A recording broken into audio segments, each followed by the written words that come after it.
Muistatteko, kun vihreä sisäministeri Maria Ohisalo sanoi, että mitään Ruotsin tietä ei ole olemassakaan? Helsingin poliisi epäilee kahta 15-vuotiaista nuorta tilaustyönä tehdystä murhan yrityksestä.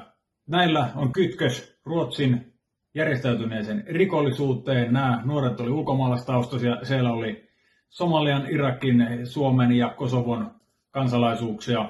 Näyritti polttaa kerrostaloasunnon Vantaalla. Tällainen alaikäisten käyttö rikoksen tekijöinä on tyypillistä ruotsalaiselle järjestäytyneelle rikollisuudelle ja katujengeille. Ja nyt tämä sama ilmiö on rantautunut Suomeen. No, tällainen ei käy päinsä.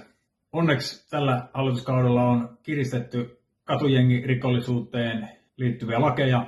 Esimerkiksi alaikäisten käyttö rikoksen tekijöinä on rangaistavaa ja sitten katujengein ja järjestäytyneeseen rikollisuuteen liittyvä toiminta on säädetty koventamisperusteeksi. Ja Suomen poliisi on karkottanut ennätysmäärän ulkomaalaisia. Lisää toimia on luvassa, muun muassa uhkaperusteinen rikostiedustelu, jolla päästään kiinni JR-rikollisuuteen ja katujengeihin. Katujengit kuriin ja ei Ruotsin tielle.